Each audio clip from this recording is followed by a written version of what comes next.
તનુશ્રીજી food હું છું મનીષા ઠક્કર। આજે આપણે દિવાળી માટે મોંમાં મૂકતા જ ઓગળી જાય એવી સરસ સુવાળી કેવી રીતે બનાવવી એ જોઈશું।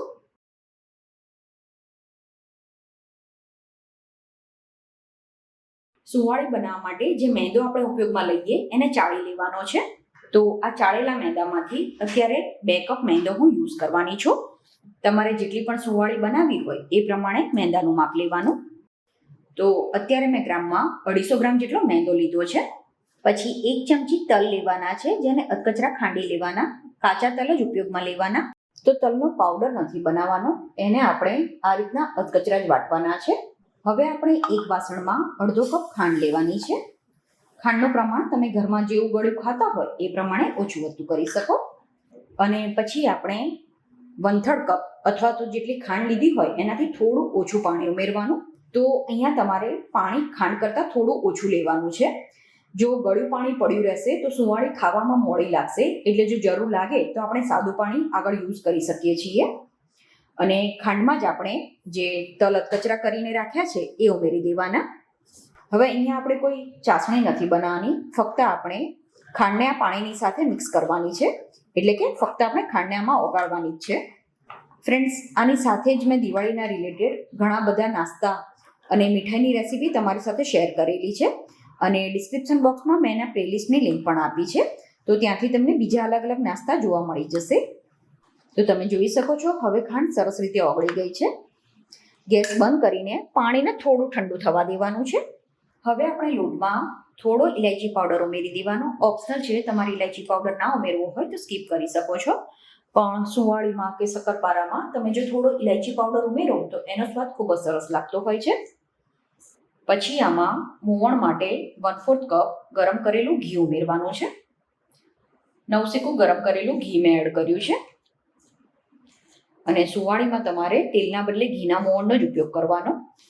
ઘીને લોટની સાથે સરસ રીતે મિક્સ કરવાનું છે। તો આ રીતનું મુઠ્ઠી પડતું મોવણ આમાં હોવું જોઈએ।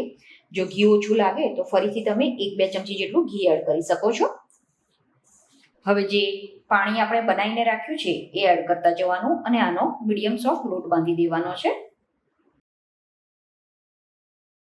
મેં ખાંડ કરતાં પાણી ઓછું લીધું હતું એટલે બધું પાણી એડ કરી દીધું છે।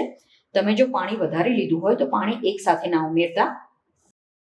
જો તમારો લોટ બંધાઈ ગયો હશે અને ગળ્યું પાણી પડ્યું રહેશે તો સુવાળી જ્યારે તમે ખાશો ત્યારે ખાવામાં મોડી લાગશે। હવે આ રીતે લોટ બંધાઈ જાય અને તમને એવું લાગે કે લોટ થોડો કોરો છે કે વધારે કઠણ છે તો તમે 1 ચમચી જેટલું પાણી લઈ શકો છો, પણ લોટને આપણે ઢીલો નથી કરી દેવાનો, બને ત્યાં સુધી લોટને કઠણ જ રાખવાનો, કેમ કે સુવાળીના લોટને હજુ આપણે ટીપવાનો છે, એટલે લોટને આપણે ટીપીએ ત્યારે પણ એની જાતે જ થોડો ઢીલો થતો હોય છે। સહેજ ઘીવાળો હાથ કરીને લોટને આપણે મસળી લેવાનો છે। હવે લોટને આપણે દસ્તાની મદદથી કે પછી નાની હથોડીની મદદથી થોડો ટીપી લેવાનો। આને તમે કોઈ વાસણમાં લઈને પણ ટીપી શકો છો। અત્યારે મેં એને પ્લાસ્ટિક બેગમાં ભરી દીધો છે અને હવે લોટને ટીપીને આપણે સરસ સુવાળો કરી દેવાનો। આને એક વાસણમાં લઈ લેવાનો છે। હવે તમારે જે પણ સાઈઝની સુવાળી બનાવવી હોય એ પ્રમાણે લુવા બનાવવાના, પણ બને ત્યાં સુધી જો તમે નાની સાઈઝની સુવાળી બનાવો તો એ દેખાવમાં પણ ખૂબ જ સરસ લાગતી હોય છે। તો સુવાળીને આપણે એકદમ સરસ પાતળી વણવાની।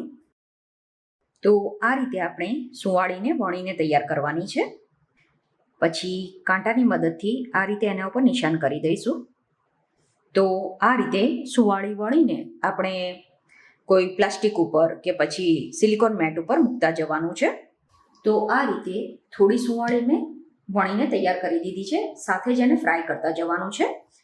અને બાકીનો લોટ સુકાઈ ના જાય એ માટે એને ઢાંકીને કે પછી આ રીતે પ્લાસ્ટિકની બેગમાં તમે એને ભરીને રાખજો। પછી સુવાળીને આપણે મીડિયમ ગરમ ઘીમાં ફ્રાય કરવાની છે। તમારે આને તેલમાં ફ્રાય કરવી હોય તો પણ કરી શકો, પણ ઘીમાંનો ટેસ્ટ વધારે સારો લાગે છે। જો તેલ ઉપયોગમાં લેતા હોય તો ફ્લેવર વગરનું તેલ ઉપયોગમાં લેવાનું। સુવાળીને આપણે મીડિયમ ટુ હાઈ ફ્લેમ ઉપર ફ્રાય કરવાની છે। ફ્રેન્ડ્સ, તમને જો મારી રેસીપી પસંદ આવે તો રેસીપીને એક લાઇક જરૂરથી કરજો, અને તમે આ વિડીયો ક્યાંથી જોઈ રહ્યા છો એ પણ મને કમેન્ટ કરીને જણાવજો। ફરી એકવાર આપણે આને ફેરવી દઈશું। તો આ રીતનો આનો કલર આવે એટલે આપણે સુવાળીને બહાર લઈ લેવાની, કેમ કે આમાં આપણે ખાંડનો ઉપયોગ કર્યો છે, એટલે જ્યારે આ ઠંડી થશે ત્યારે કલર હજુ પણ થોડો ડાર્ક થતો હોય છે.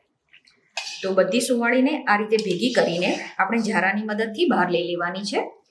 અને કિનારી આ રીતે લાઇટ બ્રાઉન કલરની થાય એટલે સમજી જવાનું કે સુવાળી એકદમ પરફેક્ટ રીતે ફ્રાય થઈ ગઈ છે. હવે આને થાળીમાં લઈ લેવાની. તો સુવાળીને થાળીમાં લીધા પછી આ રીતે છૂટી કરી દેવાની છે. સુવાળી જ્યારે ગરમ હોય ત્યારે આ રીતે તમને પોચી લાગશે અને ઠંડી થયા પછી એકદમ સરસ આ રીતે ક્રિસ્પી થઈ જશે.